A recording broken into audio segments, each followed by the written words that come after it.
जे राजकारण करताय, जी सत्ता मिळवते, विरोधकांची पक्ष फोडताय, घरं फोडताय, आणि महाराष्ट्र त्यापासून अपवाद नाही. आम्ही सगळे त्यातून गेलेलो आहोत. आणि एकनाथ शिंदे असतील, अजित पवार असतील, यांना आतापासूनच त्यांच्या पक्षाला ज्या प्रकारची वागणूक मिळते ती पाहता भविष्यात यांचे पक्ष राहतील की नाही ही शंका सगळ्यांना आहे. आजच मी पाहिलं की त्यांना रेशीम बागेत बोलवलंय, कुठल्या प्रवचनाला की बौद्धिकाला, असं मी आता पाहिलं. मला माहित नाही सत्य काय ते. अजित पवार आणि एकनाथ शिंदे यांचं बौद्धिक संघ मुख्यालयात रेशीम बागेत घेतलं जाणार आहे. आता यापेक्षा अजून अधपतन या दोन पक्षांचं काय राहील? ज्या विचारधारेविरुद्ध हे सातत्यानं लढत राहिले, बाळासाहेब ठाकरे असतील, माननीय हिंदुहृदय सम्राट, किंवा आम्ही असू सगळे, मुळात त्यांचं बौद्धिक हे दिल्लीमध्ये नेहमी घेतलंच जातंय सध्या.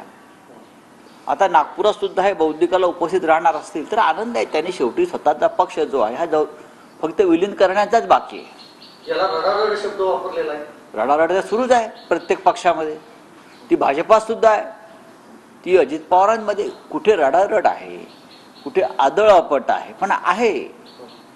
छगन भुजबळ यांच्यासारखा नेता ज्याने अजित पवार यांचा हा गट स्थापन करण्यामध्ये, मी पक्ष म्हणत नाही, गट स्थापन करण्यामध्ये एक भूमिका बजावली, महाराष्ट्रातल्या एका सामाजिक प्रश्नावर एक आपली भूमिका घेतली. आज ते काय बोलतायत, ते काय रडतायत, कोण दादा, कसला वादा, म्हणजे ह्या टोकापर्यंत भांडणं पक्षात सुरू आहेत. शिंदे गटामध्ये पहा ना, ज्यांना मंत्रिपद मिळाली नाहीत, ज्यांना मंत्रिपद मिळालेली नाहीत, त्यांच्याकडे निष्ठा वगैरे काही दिसत नाही मला. रडतायत. पुन्हा नागपुरात किंवा मुंबईत येणार नाही. काही लोक बॅगा भरून निघून गेले.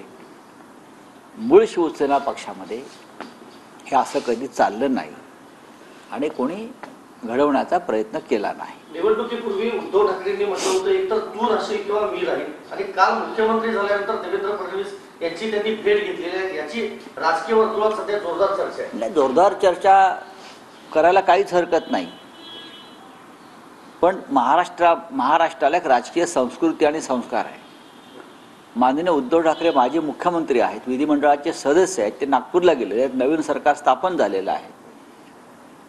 प्रचाराच्या व्यासपीठावरच्या ज्या तोफा असतात त्या थंड पडलेल्या आहेत. महाराष्ट्रात नवीन सरकार स्थापन झालं आहे, त्यांनी उत्तम प्रकारे राज्याच्या हिताचं काम करावं, महाराष्ट्राच्या मराठी माणसाच्या कल्याणाचं काम करावं, असं शुभेच्छा देण्यासाठी माजी मुख्यमंत्री गेले असतील तर त्यात फार मोठी खळबळ माजण्याचं कारण नाही. किंबहुना देवेंद्रजी फडणवीस हे जेव्हा मुख्यमंत्री पदाची शपथ घेतली तेव्हाही त्यांनी राज्याच्या सर्व मुख्यमंत्र्यांना फोन करून त्यांच्या शुभेच्छा घेतल्या. मग त्यात शरद पवार जे असतील, पृथ्वीराज चव्हाण असतील, अशोकराव चव्हाण असतील, त्यानंतर उद्धव ठाकरे साहेब असतील. ही पद्धत आहे महाराष्ट्रात. ठाकरेंनी हिंदुत्व सोडलं की येते त्याची असं विरोधक म्हणतात तुमचे. नाही, तुम्ही असं कोणतं हिंदुत्व धरून ठेवलं आहे? शिवसेना, माननीय उद्धव बाळासाहेब ठाकरे यांची शिवसेनेनं कधीही आपल्या मूळ विचारापासून अजिबात फारकत घेतलेली नाही. जे असा विचार मांडतात त्यांची आम्हाला कीव येते. बांगलादेश, अलीकडच्या काळामध्ये बांगलादेशातील हिंदुत्वावरती होणारे हल्ले असतील, सावरकरांचा विषय असेल, दादरच्या हनुमान मंदिराचा विषय असेल, कोण आलं पुढे बचाव करण्यासाठी आणि भूमिका मांडण्यासाठी? आम्हीच आलो ना. दादर रेल्वे स्थानकावरील 80 वर्षापूर्वीच्या मंदिरावर जेव्हा भाजपा सरकारचे बुलडोझर आले तर त्याच्यासमोर आम्हीच उभे राहिलो हे मंदिर वाचवण्यासाठी.